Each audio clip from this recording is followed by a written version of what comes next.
আজকে তিরুপতি বালাজি টেম্পলের বিষয়ে তোমাদেরকে আমি কিছু ইনফরমেশন দেব এই ভিডিওর মধ্যে। আমি জানি অনেকেরই বালাজির দর্শন করার অনেক ইচ্ছে রয়েছে, কিন্তু সেটা সবসময় সম্ভব হয় না, কারণ এখানে দর্শনার্থী বা ভক্তের আগমন অত্যাধিক পর্যায়ে বেশি। 10 লক্ষ তো হয়েই থাকে, আবার যদি কোনো কম দিন থাকে সেক্ষেত্রে 4 লক্ষ মিনিমাম।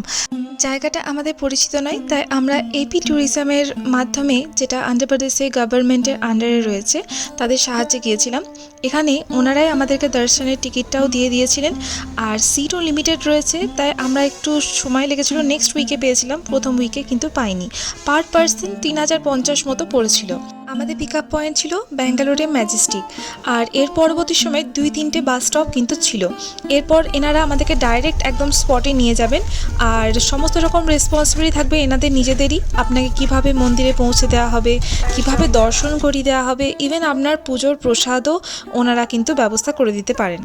প্রথমে ভোর 4টের দিকে আমরা বাসে করে পৌঁছে গেছি শ্রীনিবাস রেসিডেন্সিতে। এখানে ওনারা আমাদেরকে বলেছিল যে 40 মিনিট সময় দেওয়া হবে, আপনারা গিয়ে স্নান এবং আপনাদের জামা কাপড় ছেড়ে নিন। কারণ এখানে একটা জিনিস বলে রাখি, তিরুপতি বালাজি টেম্পলে তোমাদের যদি প্রবেশ করতে হয় তো ইন্ডিয়ান ট্র্যাডিশন ওয়াইজ তোমাদেরকে কিন্তু ড্রেস আপ করে যেতে হবে। সেটা যে কোনো জিনিস হতে পারে, চুড়িদারও হতে পারে, শাড়িও হতে পারে, তোমার যা পছন্দ। তবে ওয়েস্টার্ন এখানে কিন্তু অ্যালাউড নয়। আর এতে মনে হয় না কারো কোনো সমস্যা হওয়ারও কথা, কারণ আমরা তো সবথেকে সুন্দর আমাদের ট্র্যাডিশনাল ড্রেসের মধ্যেই লেগে থাকি, তাই না?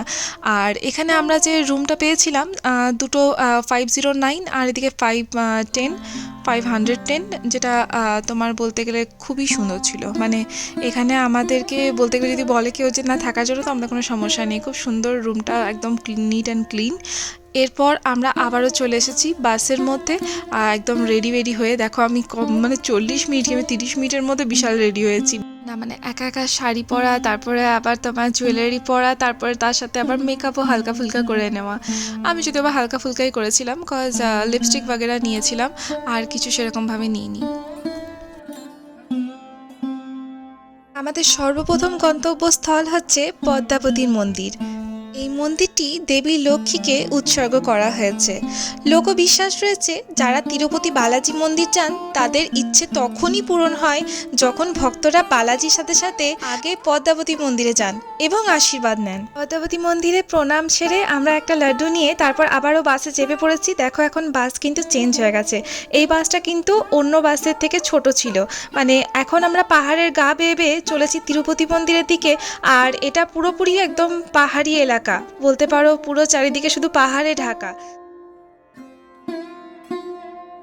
আচ্ছা, এখানেও বলে রাখি, এখানে একটা চেকিং পয়েন্ট আছে, সেখানে তোমার কিন্তু টোটালি আবারও চেক করা হবে। তুমি যদি ব্যাগ নিচ্ছ তাহলে ব্যাগের মধ্যে যেন কোনো রকম প্লাস্টিক বটল ক্যারি করবে না, কারণ আমি জানি এই জিনিসটাই হয়তো অনেকে ক্যারি করতে পারো। তো প্লাস্টিক বটল একদম নেবে না। তার সাথে সাথে অবশ্যই কোনো রকম যেন ননভেজ আইটেম না থাকে, সেটা যদিও বা কেউ এমনিতেও মন্দির যাওয়ার সময় রাখে না, বাট আমি তোমাদেরকে জানিয়ে রাখলাম।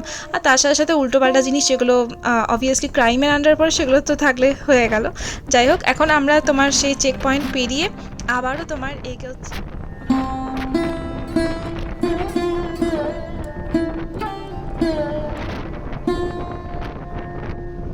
আরেকটা জিনিস, পদ্মাবতী মন্দিরে কিন্তু টিকিটও নিয়ে দর্শন করা যেতে পারে, কারণ যেহেতু আমাদের কাছে সময় এমনিতেও কম ছিল, ওনারা সব জায়গাতেই কিন্তু সময় বলে দিচ্ছিলেন যে এই সময়ের মধ্যে তোমাদেরকে কিন্তু ব্যাক করতে হবে।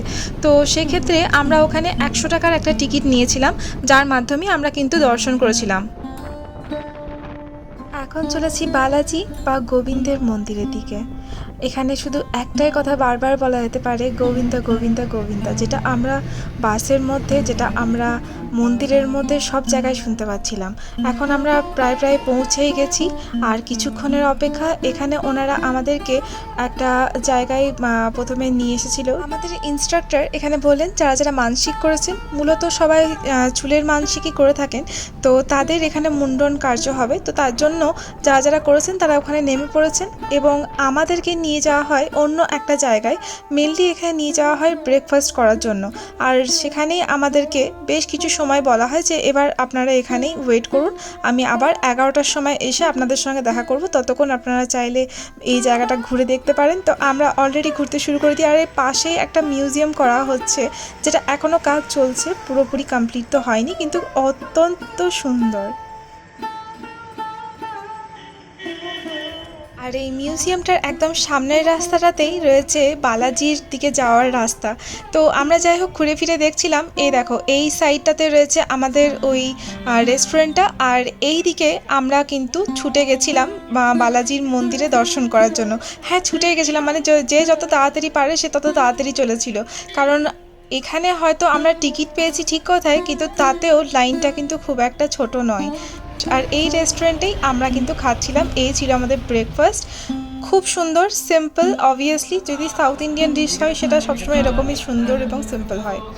দূর থেকেই আমরা এখানে দর্শন করব, কিন্তু এখানে ঢোকার জন্য তোমাদেরকে প্রথমে আমি যেটা দেখালাম চটি কিন্তু খুলে আসতে হবে, আর সেটা আমরা করেই তোমার ঢুকে পড়েছি। আর এই দেখো হালকা আমি তোমাদেরকে না হয় আভাস দেখাচ্ছি মন্দিরের।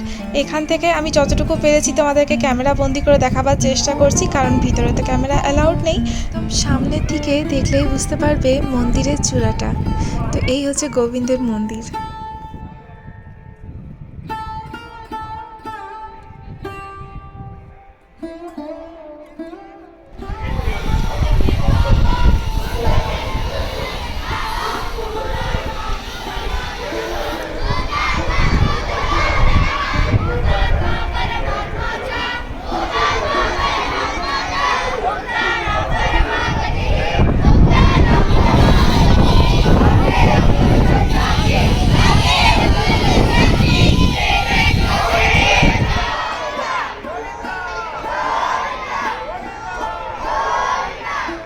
এই জিনিসটা আমার খুব ভালো লাগলো, তাই আমি ক্যামেরা বন্দি করলাম যাতে তোমরাও জানতে পারো।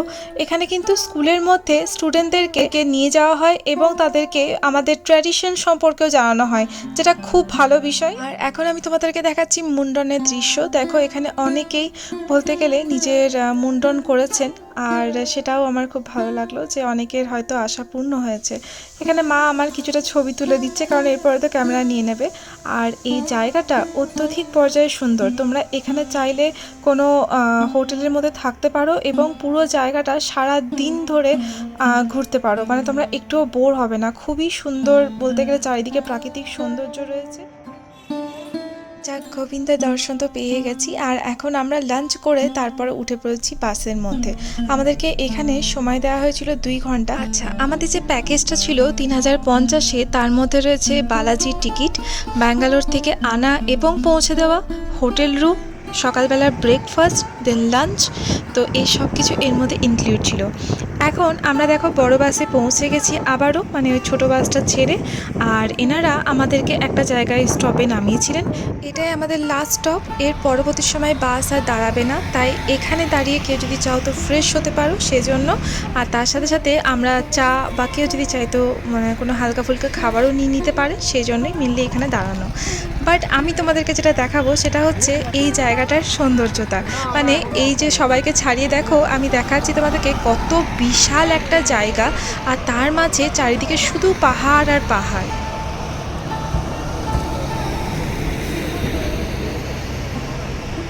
ফেরার সময় আর আমরা ম্যাজেস্টিক যাইনি, আমরা এখানে একটা মেট্রো স্টপ পেয়েছিলাম কাছেই, সেখান থেকেই আমরা বাড়ি ফিরে এসেছি। তোমাদের যদি ভিডিওটা ভালো লেগে থাকে বা একটুও মনে হয় হেল্পফুল, তো অবশ্যই লাইক করো, আর সাথে সাথে কমেন্ট করো। তোমাদের কোনো কোয়েশ্চেন থাকলে অবশ্যই আমি সেটা জবাব দেওয়ার চেষ্টা করব। আজকের ভিডিওটা এখানেই, নেক্সট ভিডিওতে আবারও দেখা হবে।